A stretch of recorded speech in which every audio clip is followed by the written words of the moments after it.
As a result of the final transition of Kharkov under Soviet control, a powerful blow was dealt to the southern and central fronts. Through the gaps formed enemy tanks operated, endangering our defences. A general retreat began. The Russians managed to take entire divisions in the ring of encirclement.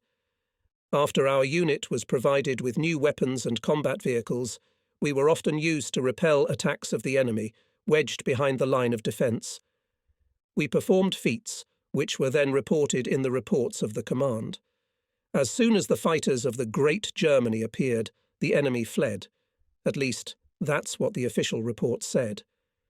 The fact that we are having a hard time, you bet, we are surrounded, the troops are leaving weapons and ammunition and fleeing through the swamps.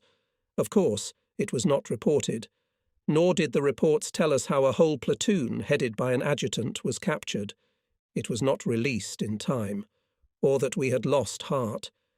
After all, we were to spend another winter in the war, which meant that new bridges of corpses would appear on the ice-covered rivers. I had already seen such things on the Dnieper. Entire regiments will be left to their fate again. Again shells will turn the earth around, and we will be suffocating with fear somewhere, say, near Chernigov. Blisters will again appear on our hands, and we will all resign ourselves to the thought of inevitable death.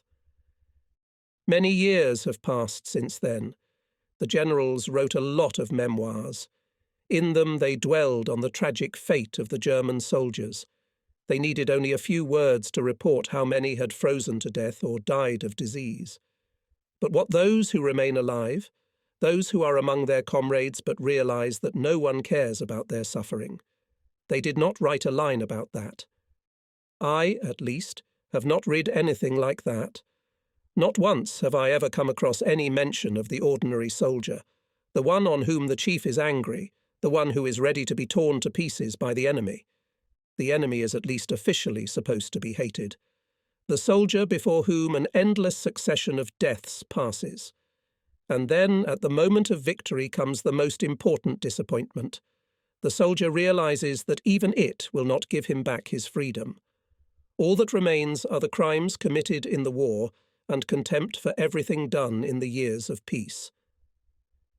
That's the only reason you go into battle, our commander, Captain Vesredau, once remarked. You, furious, desperately defending even when ordered to attack. So do not be afraid of anything, for life is war, and war is life. Freedom is a fairy tale for simpletons. In moments of despondency, Captain Vesredau always came to our rescue. He never boasted of his rank. On the contrary, he always emphasized that he was one of us. The captain spent hours together with us in the guardhouse, and sometimes came into the dugout and started a conversation. At such moments we forgot about what was going on around us, and now in front of me, as if in reality, stands his haggard face. There he sits among the soldiers. The lamp casts an uneven glare on his face. Vesredau was fond of saying, "Germany is a great country. That's why it faces enormous problems. How are we worse than the enemy? We must follow orders even if we do not agree with them. After all, our country, our comrades, our families are behind us. Half the world is against us.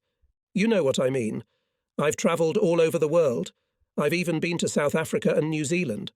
I fought in Spain, then Poland, then France. Now I'm fighting in Russia. Everywhere I've seen the same thing.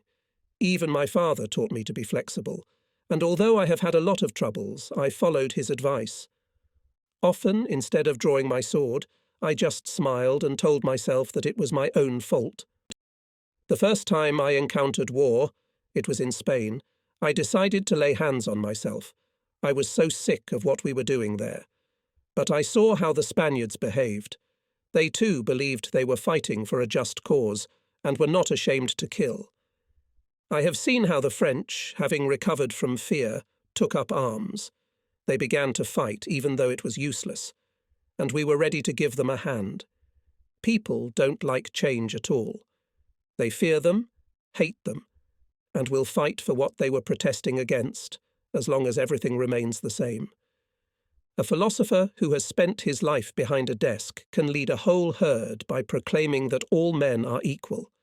It is clear to a fool that there are more differences between people than between a rooster and a calf. But try to prove it. Everyone has his own beliefs. Everyone is ready to fight for freedom. They start to threaten us, and peaceful existence comes to an end. So the best thing to do is to give the human herd bread and entertainment. People value them much more than any freedom. That is exactly what is happening now with our enemy. We Germans are not as dumb as they are. At least we can look at ourselves from the outside.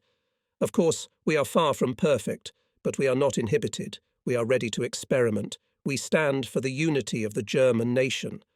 Of course, such an idea is not easy to accept, but the majority of Germans support it and are ready to act together for a great cause. That's where the main risk comes in. We are trying to destroy the old world and revive the old virtues that were buried under the heavy layer of sins committed by our ancestors. It's a thankless task. Everyone is laughing at us. If we lose tomorrow, there will be no mercy. We will be accused of being murderers, as if soldiers have always been doing something other than killing. The ideals we believe in will be ridiculed. No one and nothing will be spared. Our graves will be destroyed. They will leave monuments only to those who, in their hearts, were on the side of the enemy. What heroism! And the feats we do every day, our fears and our hopes, the memory of living and dead comrades, all this will be forgotten, and posterity will never know the truth. They will think we are fools and sacrificed our lives for the stupidest cause. You have no choice. May your enemies win tomorrow, may the war end, and there be peace.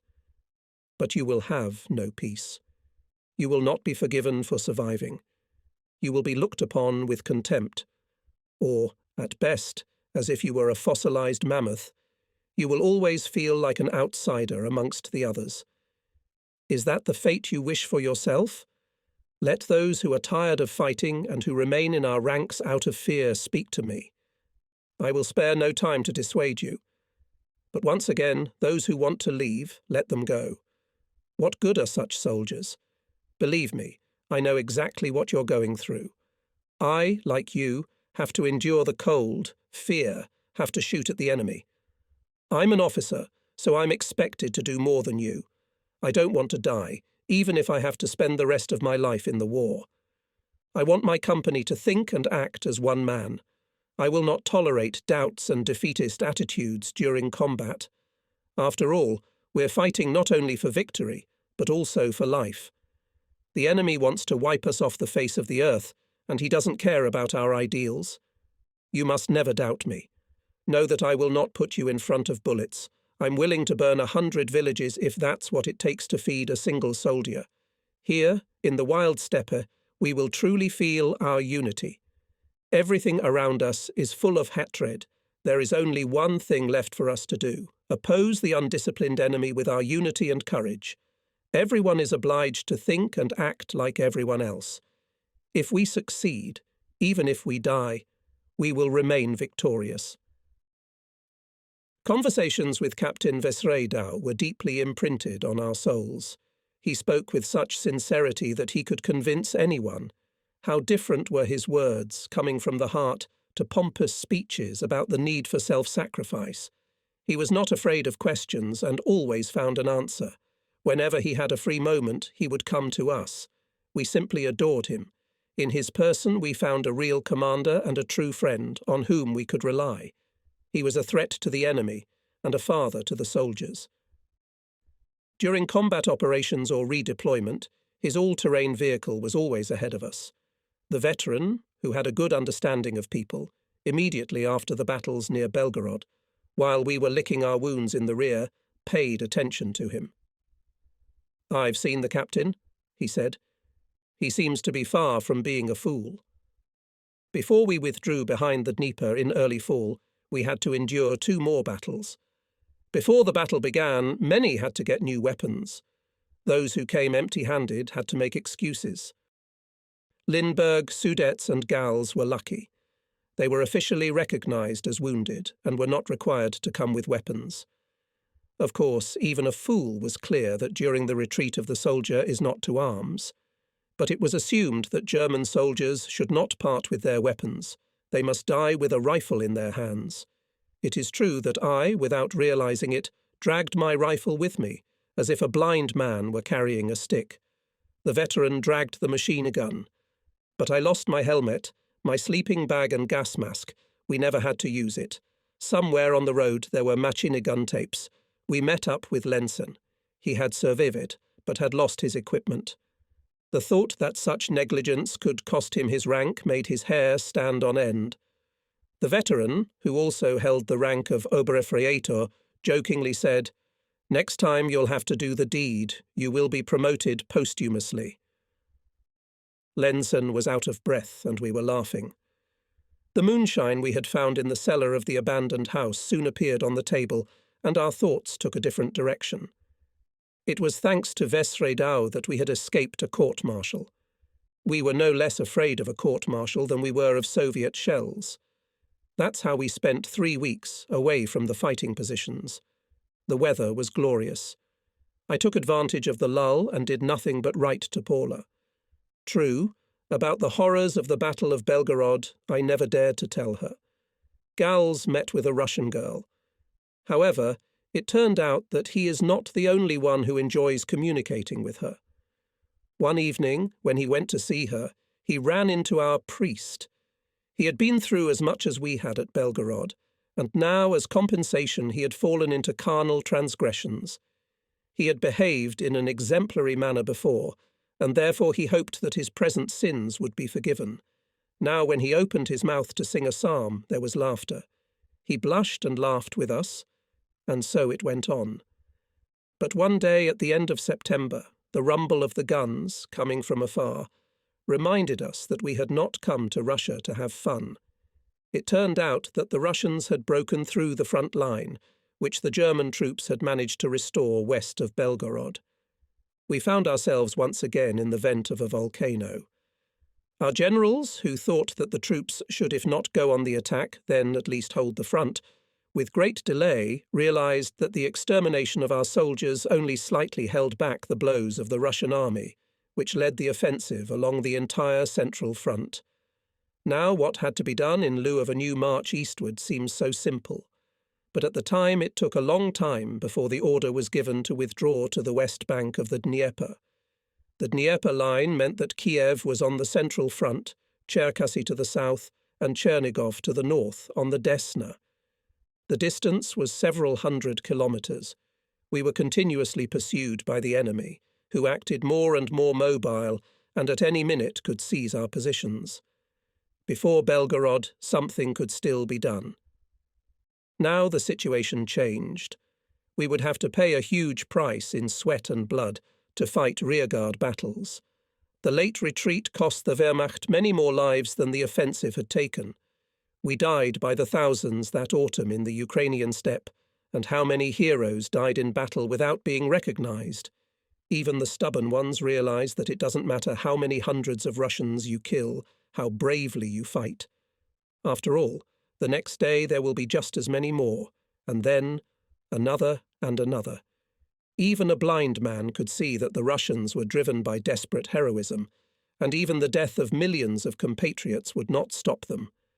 It was clear that under such circumstances, the one who has numerical superiority wins. That's why we despaired. And can you blame us for that? We knew we were certain to die. Yes, our deaths would allow troop movements, serve a good purpose, but we did not want to die, so we started to kill everyone indiscriminately, as if in revenge for what was ahead of us. As we died, we realized we'd never been able to avenge ourselves, and if we survived, we turned into madmen and could no longer live in peace. We tried to escape from reality, but clear orders were like morphine injections for us. On the Dnieper, we were told, everything will be easier. The Ivans will not break through the defences. Courage. Do everything to delay them if you want to wait for reinforcements. On the Dnieper, the Russian counter-offensive will collapse, and we'll resume our offensive to the east. No matter how panicked and desperate we are, an order is an order. The enemy was amazed at the courage with which ordinary German soldiers fought. We retreated to the Dnieper, each time retreating 100 meters, and delayed the enemy as long as possible, and our comrades were dying around us. Fighting continued for several days along the front for hundreds of kilometers. Those who managed to escape and get to the river were met by a mass of people waiting for a crossing. At the bridges, restored by our sappers, stood whole armies. Soldiers tried to cross the river on any boat. The Russians followed us on our heels, fought throughout the perimeter of the defence, and it was constantly shrinking. Partially we were protected by the Luftwaffe aviation, but soon our planes could not resist the numerical superiority of MiG and Yakov. Those who managed to escape the enemy's anti-aircraft fire were engaged in battles with enemy fighters, which were becoming more and more numerous. Those who could not cross the Dnieper were fighting. Their chances of survival were 100 to 1. We performed heroic feats, proving once again what German soldiers are capable of. The weather was good, and more than once we were lucky. However, there are victories that cannot be celebrated. After all, you cannot talk about the victory of an army struggling for survival. And yet they were victories. True, they cost us more than the battles we fought as conquerors. On the banks of the river we were fighting not to take a city or a neighbourhood, but to avoid disaster. Everyone knew and felt this. There were hours and days when calm reigned, but anxiety and expectation pressed us so hard that we threw ourselves into battle, only to be struck by the red monster that wanted to swallow us up. We managed to avoid total disaster. Army Group Centre made a breakthrough, and the regiments that continued to fight were ordered to retreat. During the night we destroyed everything, leaving only light weapons. Those who fought on the shore were to be transported by ships provided to move the remnants of our troops to the west. But the soldiers fighting beside the river, plunged in fog, did not wait for their friends. Instead, they were met by Ivanov's machine guns. The Russians were ahead of us, sinking boats, killing sailors. The soldiers threw themselves into the river and tried to swim to the other bank, leaving their weapons behind. The Russians were shooting at the heads sticking out of the water as if they were targets in a shooting gallery. Some of the soldiers may have managed to swim to shore. Some of the soldiers managed to get on the ships that came up later, which were fired at from the shore and from the sky. Some of the ships were surrounded by enemy gunboats. The soldiers in them fought to the last. Most of them died. The Russians took no prisoners. We hoped that we would be safe on the western bank of the Dnieper and create a new front. We built fortifications and prepared to stay there for a long time. This time the Ivans would not break through. It snowed. We began to build dugouts, reorganize and wait. But among the soldiers the news spread with the speed of a Russian rocket. The officers tried every way to hide what was happening. But reality was too strong. It broke down the barriers of secrecy, and with them our fragile dreams. From Cherkasy in the east and from the Dnieper in the west, the Red Army was coming at us. In the north, the Russians crossed the Desna. A huge number of soldiers died at the confluence of the Desna and the Dnieper. Winter came. Snowfall instilled despair in us. We were exhausted, and there was no respite. How much longer could we retreat? Where to? To Pripyat?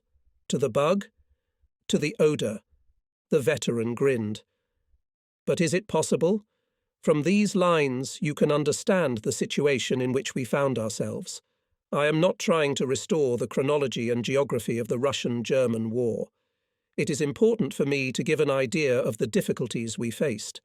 I never knew where our troops were moving, where the centre of fighting was, and I will not be able to outline the front in every period of the war. That is a matter for former staffs. I can only describe individual events, but in minute detail. Even the smell evokes tragic memories in me, and I immerse myself in them, forgetting about the present. I have learned the meaning of the word courage on my own skin, days and nights of humility and despair, the fear that you fight, even though your brain is no longer working. The frozen ground, lying on which you feel chilled to the bone. The scream of an unfamiliar soldier in a neighbouring trench. You start praying to all the saints, even if you don't believe in God. To describe exactly this is my task, even if I have to plunge back into nightmarish memories. After all, that's what I set out to do, to bring to life the moans coming from the slaughterhouse. People like to learn about war without the slightest discomfort. They read about Verdun or Stalingrad in a comfortable armchair with their feet up by the fireplace, ready to go back to their normal activities the next day.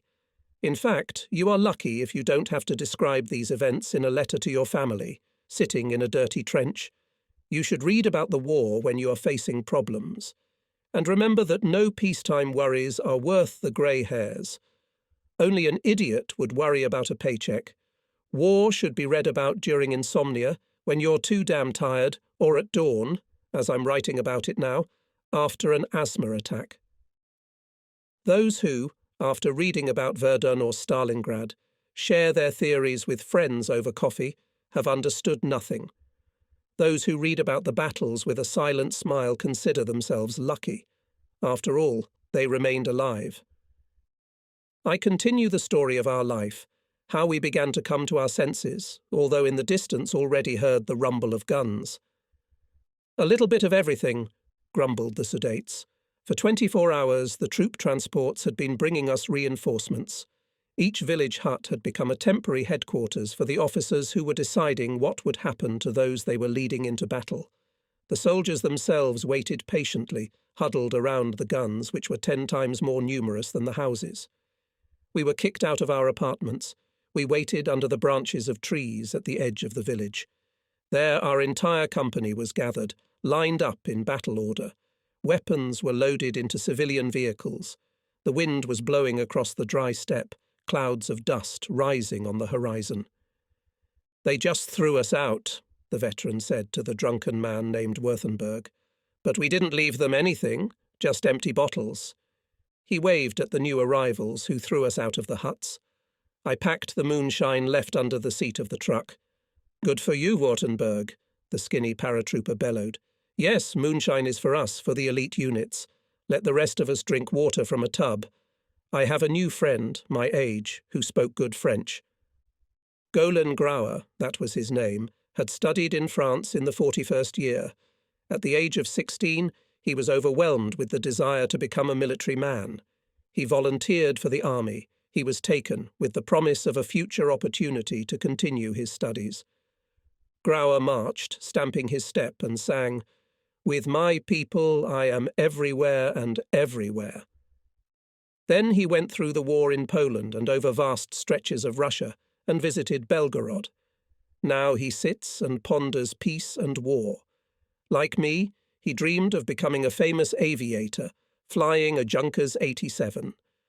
Like me, all that remained of that dream were the huge birds whose cries came from the sky. We had little in common in ordinary life, but the failed dream brightened our relationship. I hardly saw Gals these days. He was absorbed in the girl who was helping him forget the war. Gals shared with me what was troubling him. If Captain Vesredow doesn't allow Amy to go with him, the Reds will kill her. That can't happen.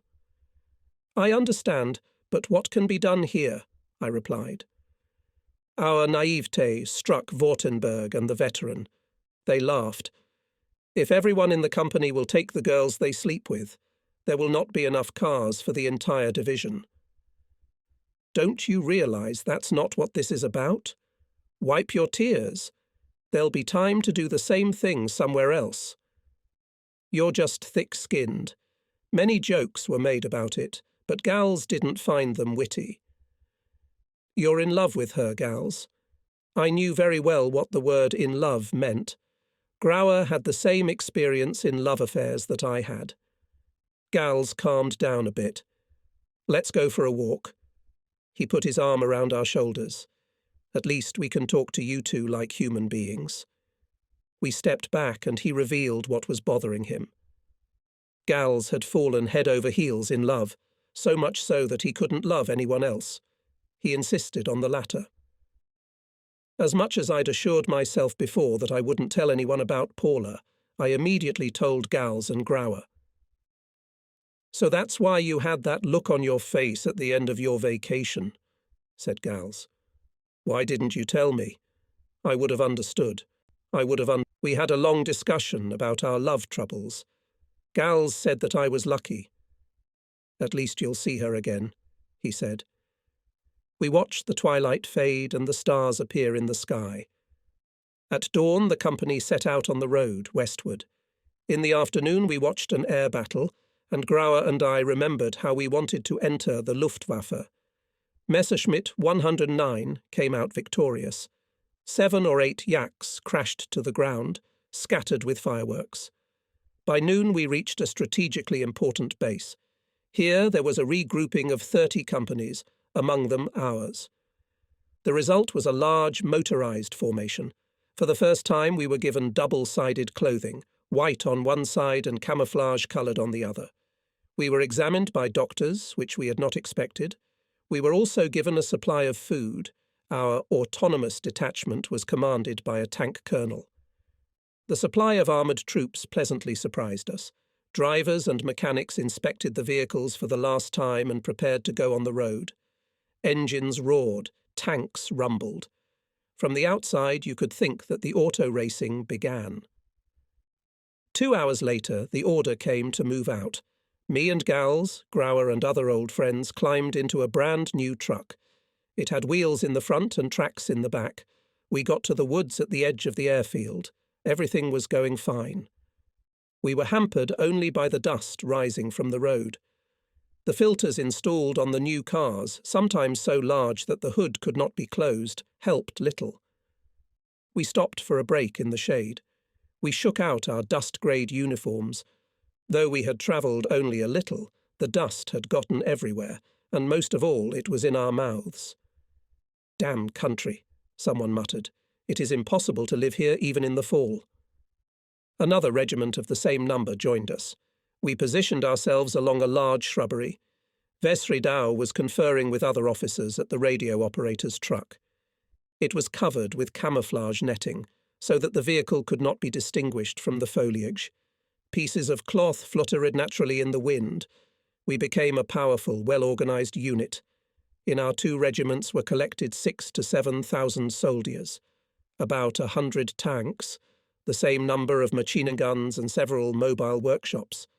In addition, we had at our disposal 3 companies of motorcyclists, which were to conduct reconnaissance before the battle. During this period, the main armament was concentrated in motorized units, which in turn supported poorly equipped infantry units. Still, our position in the new unit raised our morale, which since the fighting near Belgorod had fallen dramatically.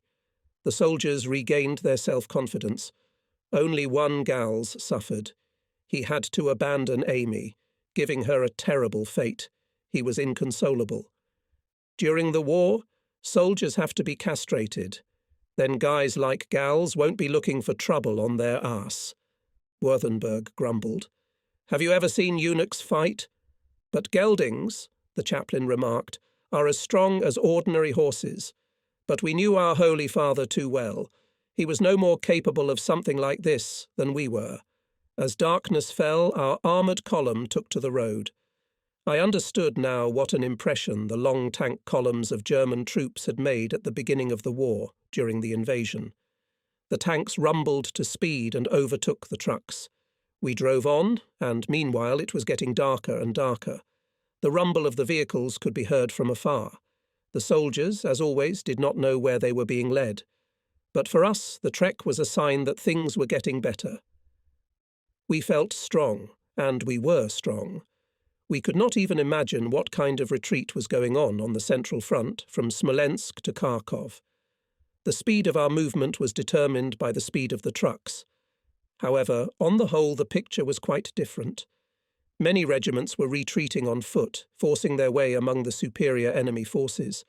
The troops were deprived even of horses, with the help of which a year ago we pulled heavy vehicles through the snow. Almost all the horses died in winter. There was a shortage of fuel. The trucks, which were in excellent condition, were burned as long as they did not fall to the enemy, and the infantry had to tread in crumbling boots. The Russians knew perfectly well what was happening to us, and spared no pains to weaken the strength of the army as much as possible. All resources were placed at the disposal of units that had undergone complete reorganization. These units were sent to places where the situation was particularly desperate. This was the case with our unit, and we thought that the steppe was ours again. The main difficulty was the impossibility of full-fledged logistics. At dawn, the armoured army stopped. Both men and vehicles were covered with mud. We reached a huge forest that stretched far to the east, as far as the eye could see. We were given 2 hours' rest, which we did not fail to take advantage of, but were awakened before we could sleep. The weather was beautiful.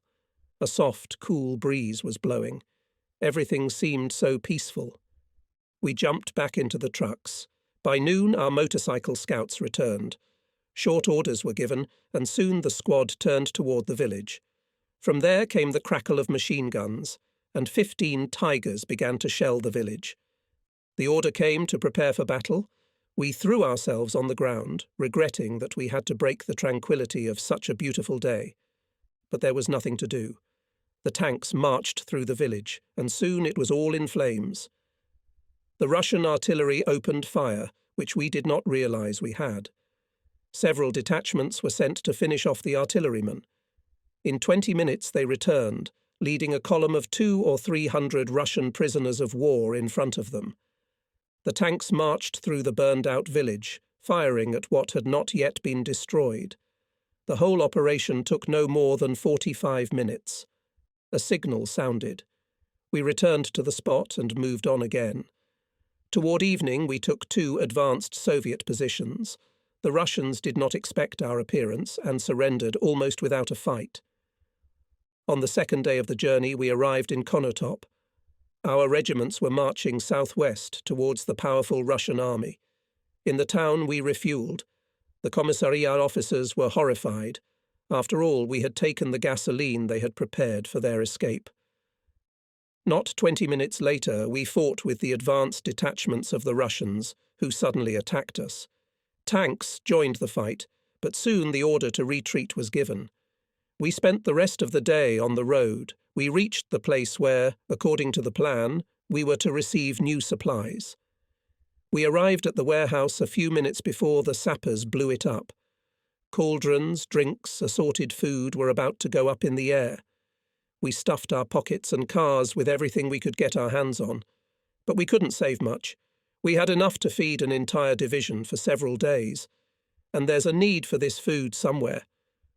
Tears came to Gals's eyes. He filled his stomach to the brim.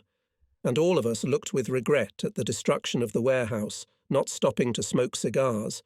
At least we got them. We rested and set off again. In the meantime, the Red Army had taken Konotop. The German troops were retreating. Our company crashed into the left flank of the advancing Russian troops. Tanks managed to break through the enemy reserve zone. The enemy scattered, preventing us from opening fire from the guns. That evening, however, the Russians turned back and concentrated their efforts on us. German tanks set 6 Russian tanks on fire. The guns finally started firing. For the first time I saw German rocket launchers in action. Ours and 2 other companies under Captain Vesredau were defending the left flank of the armoured formation. Some climbed on the armour of the tanks. The rest of us weaved behind the vehicles, moving at a pedestrian's speed. Strange. When soldiers think they have seized the initiative, they are ready to go against a far superior enemy. In the last 2 days, our tanks have not been stopped by anyone. We decided we could do anything. 3 companies, squads of 30 men each, crept through the bushes on a cold night. The rumble of engines could be heard nearby. It gave us confidence, and the Russians coming towards us must have been frightened. Shots were also heard. So we walked for about 3 kilometres. Suddenly everything flashed around, and all 800 men, as one, threw themselves to the ground. Steel helmets reflected the flashes as well as a mirror.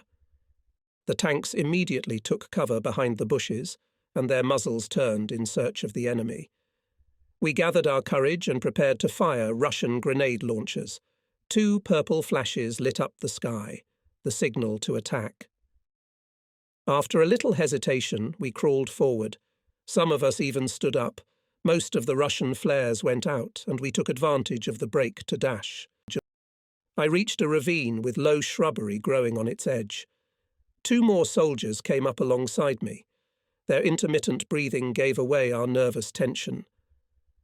When you wander through the forest at night, you expect that you are about to hit a bush, fire will break out, and a piece of shrapnel will hit you. It was absolutely impossible to go quietly, and for a Russian sniper at any moment could present a great opportunity. But there was silence. The enemy, who was very close by, decided to take cover and keep us under stress longer. We slowly and cautiously continued the offensive. My temples were pounding, and I tensed up, ready to break away at any second. 20 or 30 meters to the left we heard the sound of voices, and we threw ourselves into the tall grass, saying goodbye to our lives.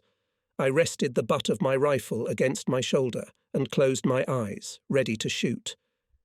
But nothing happened. On the left, where the sound came from, 2 Russians surrendered to our soldiers. We did not understand anything. What is going on in their heads? After all, they were ordered to detain us. We can only speculate. Maybe they thought they were cut off from the main forces and got scared. At that time, when the spirit of revenge was so strong, the Russians feared us as much as we feared them. We even thought at first that we were being lured into a trap. An hour passed before we were able to regroup. That's when our tanks entered the battle, and we quietly withdrew, loaded on cars and drove off again. Scouts on motorcycles accompanied the heavy vehicles. In front, about 3 kilometers away, the tanks pushed back the enemy almost without resistance. It was then that dawn came and the first rays of light fell on our column, stretching for 500 meters. The forward units had been shelling all night. Ahead, behind the fog, could be seen a town, the name of which I no longer remember. Motorized units of Greater Germany fought street battles there. Soon, too, we entered the town. The shutters were tightly closed. We drove slowly through the streets. On both sides were soldiers with rifles in their hands, ready for any surprises. We reached the square. Here stood several cars, among them 2 ambulances. Up to 30 Russian inhabitants were huddled under guard. Everything around was burning. For a few minutes we stopped. There was no sidewalk. The houses stood as they were. Like any suburb of countless Russian towns, it looked like a huge cattle yard.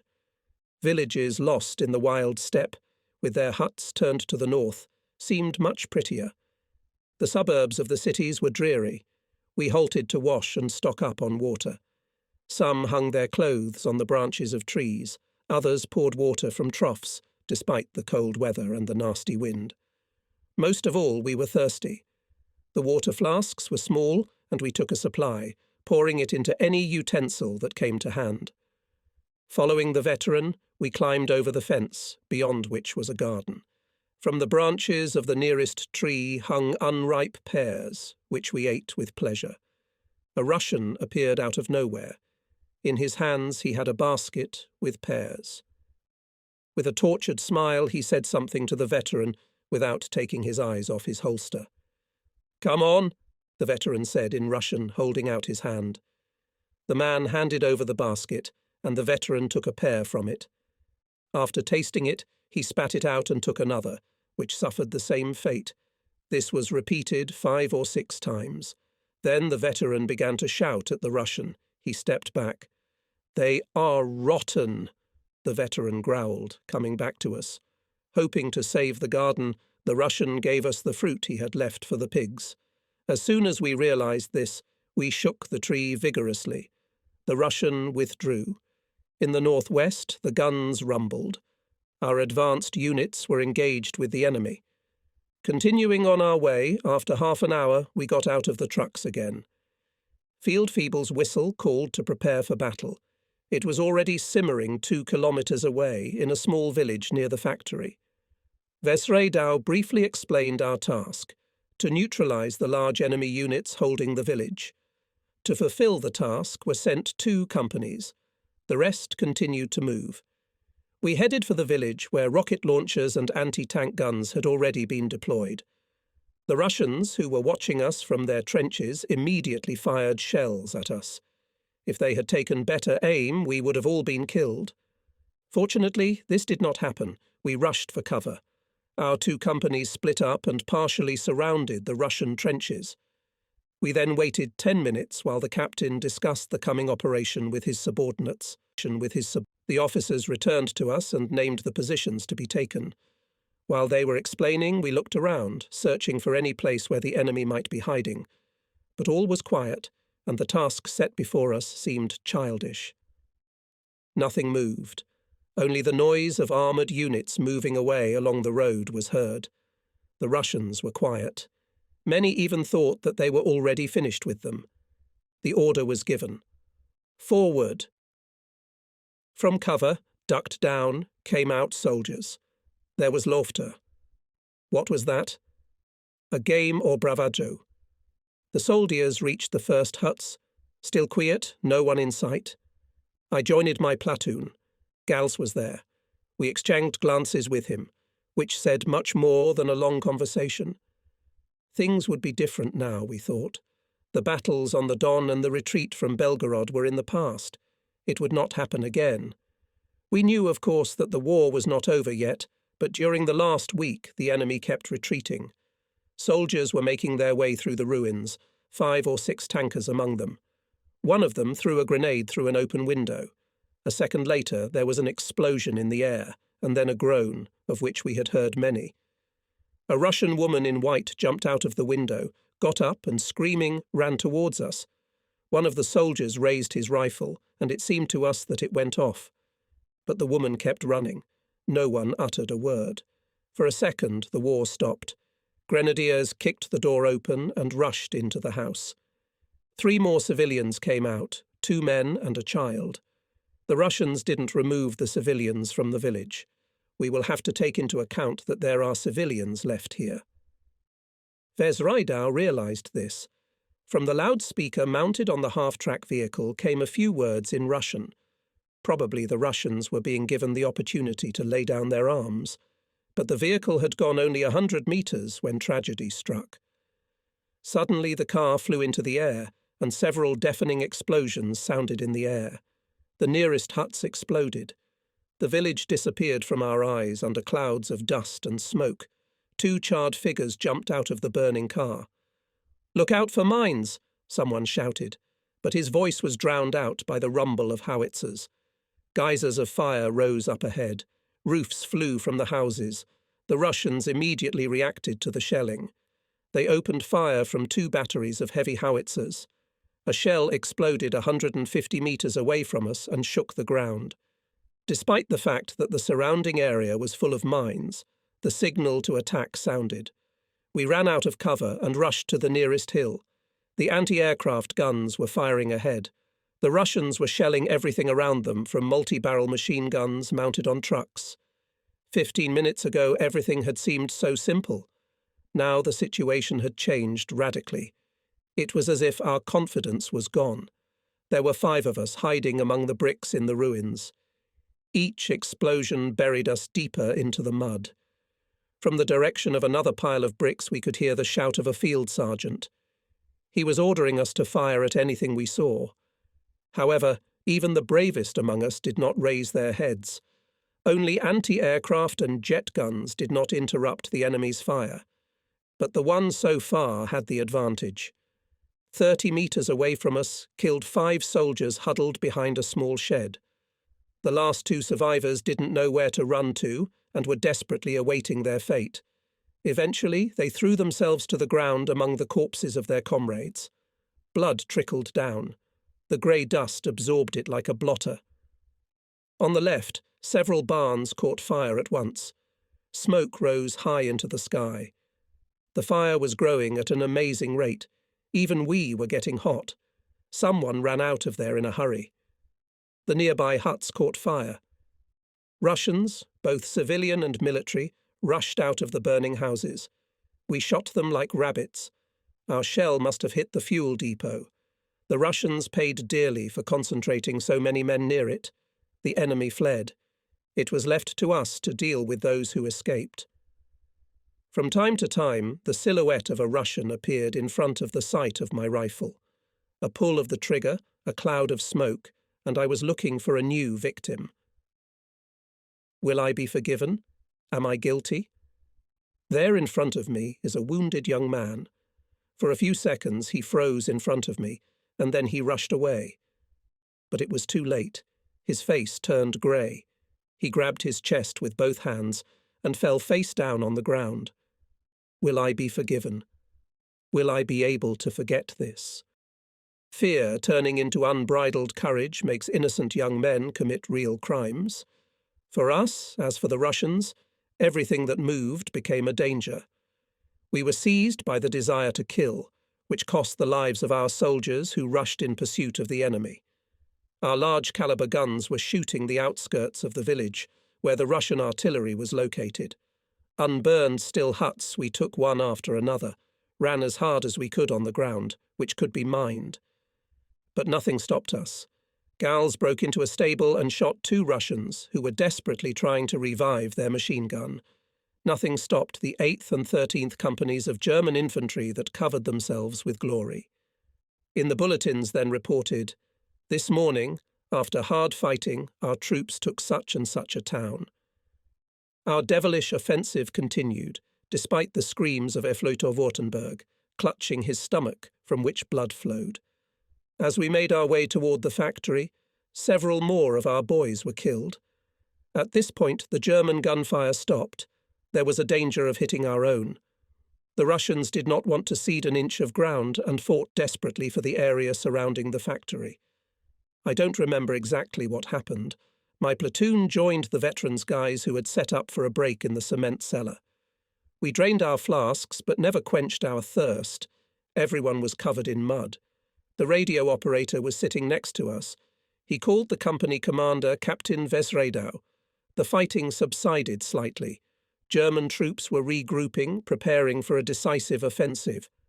At the disposal of the veteran platoon was an anti-aircraft gun and 2 machine guns. Our platoon had machine guns and rifles. The sergeant positioned us along the cistern and indicated the positions we should take during the attack. The hardest part was getting through the minutes of waiting. Suddenly the Russians appeared. They were making their way through the scaffolding. In his hand, one of them carried a white flag. There were at least 60 of them, not soldiers, but probably factory workers or partisans. They approached us and began to negotiate. The veteran spoke excellent Russian and talked to the prisoners about something. Then the soldiers took them aside. There was a strange calm when it seemed that friendly words exchanged between the opponents could end the violence. We sat down and drank, but we didn't think about it, didn't realize how difficult it was to take the step these people had decided to take. Even those who strove to survive and understood how difficult it was for our opponents did not take their eyes off the factory. Soon we would have to attack it. Animals have a much stronger survival instinct than humans. They run from fire. But we, the chosen ones, the kings of nature, stubbornly march forward like moths striving for a candle. It's called courage, which I lack. Fear gripped my throat. I felt like a sheep on the doorstep of a slaughterhouse. I don't think I was the only one who felt that way. A soldier with a blackened face standing nearby muttered, "We should have surrendered." But what did it matter how we felt? The telephone rang. An order sounded. "Platoon, forward. First and second squad, count to 1. First, second, first, second." I became the first, and therefore could stay in the cement shelter, which for me at that moment was better than any palace. After all, death was raging outside. I suppressed a smile. I wondered if the paramedic would notice and send me into battle. In my mind I thanked God, Allah, Buddha, heaven, earth, water, fire, trees, whatever I could think of. After all, I am staying in the basement, which will be my cover. The soldier next to me was number 2. He looked at me desperately, but I stubbornly looked past him so he wouldn't notice my joy. I looked at the factory, as if I should be the one to make this throw, as if number 2 had fallen to me. But my neighbour will go to check the factory. Feldfebel gave a sign, and the neighbour with the others came out of the shelter. Immediately, Russian machine guns rang out. Before hiding at the bottom of the shelter, I saw the bullets kicking up fountains of dust along the path of the fleeing soldiers. The bursts of guns and grenades drowned out the cries of the wounded. "Attention!" "Number 2, forward," rushed forward veteran, who did not part with his machine gun. And now it was my turn. The ground was rising all around, and for some reason I started thinking about numbers. Usually people start counting with 1. Why did the second go ahead this time? But the question hung in the air. I didn't have time to think of an answer when the order came, "Number 1, forward, let's go." After a second's hesitation, I jumped out of the shelter like a devil out of a box. All around was darkness. The swirling dust shrouded everything in a fog, in which only the bursts of shells flashed. I ran to the foundation of the barn. There lay a dead German soldier. His eyes were fixed on the open breech of a machine gun. It was strange. How often people die so unnoticed. 2 years ago, when I saw a woman run over by a milk barrel, I almost fainted. After spending almost 2 years in Russia, I stopped noticing death. The tragic began to seem small and insignificant. 25 meters away, several trucks exploded one after another. 4 or 5 fleeing soldiers died. Russians or Germans? Who could tell? I and 2 comrades found ourselves in an open shelter made of dirty boards. The Russians had built it to set up a machine gun. We were sitting almost on the corpses of 4 Ivans killed by a grenade explosion. "I hit them in one fell swoop," boasted a young soldier from Great Germany. Anti-aircraft fire forced us to cover ourselves with corpses.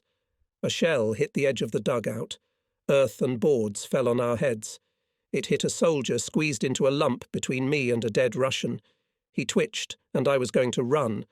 Another shell hit the dugout, and the explosion threw me against the opposite wall. I thought I had broken my legs and, afraid to move, only collared longingly for help. My pants were torn, but there seemed to be no wounds on the skin underneath. I again took cover between the Russian corpses and fell on top of the wounded soldier. We were lying side by side, our heads touching each other, and shrapnel was falling all around us. "My whole back is burning," he moaned. "Tell them to get a stretcher." I glanced at him and shouted, "Orderly!" But 2 machine guns firing nearby drowned out my shouts.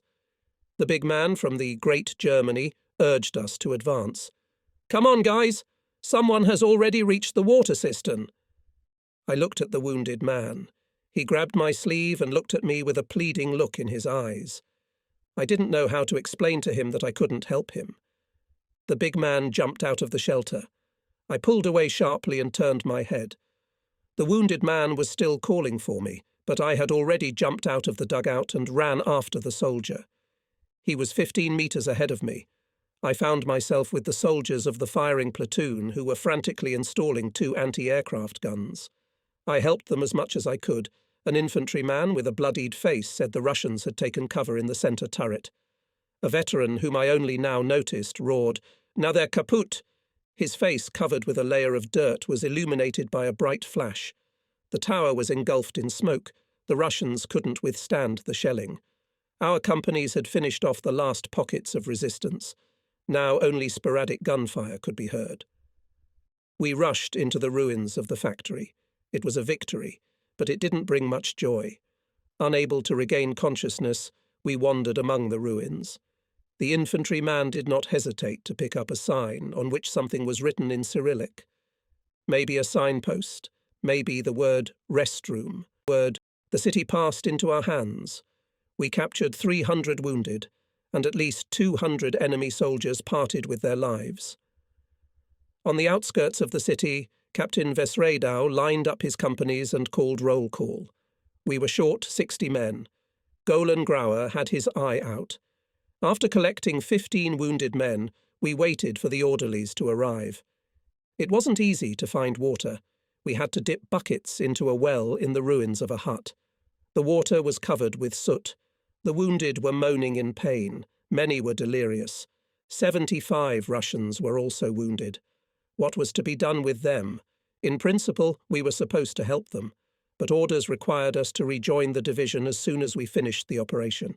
So we abandoned the Russian wounded, and ours were loaded on carriages and tractors that did not resemble ambulances at all. There was also a problem with the prisoners. There were 50 of them. Our cars were already packed to capacity. Theoretically, the wounded and prisoners should be carried by ammunition and fuel cars as they were relieved of their cargo, but there were already at least 1,000 prisoners in the division. What to do with them? The Germans and Russians climbed on anything that was able to move.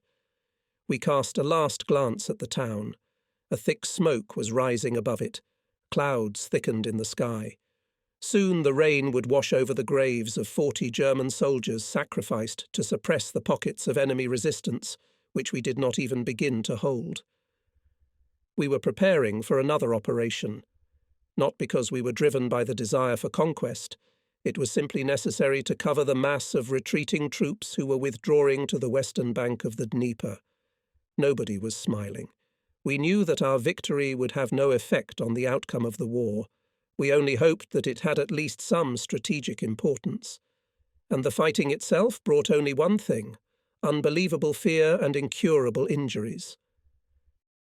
A young blonde soldier sitting next to the driver of a car with 30 people in it began to play the harmonica. In our ears, which had almost lost the ability to hear, a beautiful melody sounded, "We're with you, Lily Marlene. We're with you, Lily Marlene." A slow melody filled with longing. Gals listened. His mouth was open, but he was silent, staring into the void.